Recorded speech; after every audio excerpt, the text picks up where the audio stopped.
महाराष्ट्राच्या मंत्रिमंडळाचं खाते वाटप जाहीर झालेलं आहे आणि राज्यमंत्री म्हणून शपथ घेतलेले योगेश कदम आता आपल्यासोबत जोडले गेलेत।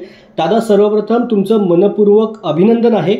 खाते वाटप जाहीर झालेलं आहे। ग्रामविकास, पंचायत राज आणि अन्न नागरी पुरवठा, त्याचबरोबर अन्न औषध प्रशासन म्हणून तुम्ही जबाबदारी सांभाळणार आहात।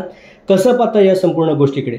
नाही, सर्वप्रथम राज्याचे मुख्यमंत्री देवेंद्रजी फडणवीस साहेब, उपमुख्यमंत्री आणि आमचे नेते, मुख्य नेते शिवसेनेचे एकनाथजी शिंदे साहेबांचे मनापासून आभार मानतो। दोघाही नेत्यांनी माझ्यावरती इतका मोठा विश्वास ठेवलाय। नक्कीच त्यांना माझ्याकडनं ज्या अपेक्षा आहेत तर नक्कीच मी सार्थ करायचा प्रयत्न करेन आणि जी जबाबदारी माझ्या खांद्यावर दिलेली आहे, महत्वाची खाती आहेत, या खात्यांच्या मार्फत नक्कीच महाराष्ट्राच्या जनतेला न्याय द्यायचा माझा प्रयत्न असेल। माझ्या पक्षामधील सर्व कार्यकर्त्यांना ह्या खात्यांच्या मार्फत ताकद द्यायचा माझा प्रयत्न असेल।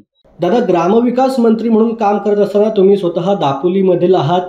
अनेक गावं तुमच्या विधानसभेला जोडली गेलेली आहेत। ग्रामविकास मंत्री म्हणून काम करत असताना गावांचा विकास व्हावा यासाठी आता काय उद्दिष्ट डोळ्यासमोर असणार आहे?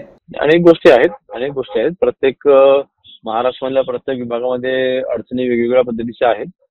त्यामुळे नक्कीच त्या सगळ्या अडचणी काही अशा जादूछडीने कधी सुटत नसतात, परंतु योग्य तो मार्ग निवडून एक चांगला रोडमॅप तयार करून ज्यांच्या आता शेवटी कॅबिनेट मिनिस्टर्स प्रत्येक खात्याचे आहेत त्यांच्यासोबत चांगलं कोऑर्डिनेशन ठेवून, मुख्यमंत्री साहेबांसोबत चांगलं कोऑर्डिनेशन ठेवून खात्याला न्याय द्यायचा प्रयत्न करेन। नक्कीच दादा, अनेक वर्षांनी दापोलीला हे मंत्रीपद मिळालेलं आहे। कसं पाहता, याच्याकडे काय भावना आहेत? नाही, ते मागेच म्हटलं होतं मी, अनेक मतदारसंघाला घेऊन माझं एक चांगलं विजन आहे। त्या विजनला पुढे घेऊन जाण्यासाठी मोठी संधी आहे, त्यामुळे नक्कीच त्यासाठी मी प्रयत्नशील असेल। धन्यवाद दादा, तुम्ही आमच्याशी चर्चा केल्याबद्दल आणि तुमच्या पुढील वाटचालीसाठी खूप साऱ्या शुभेच्छा।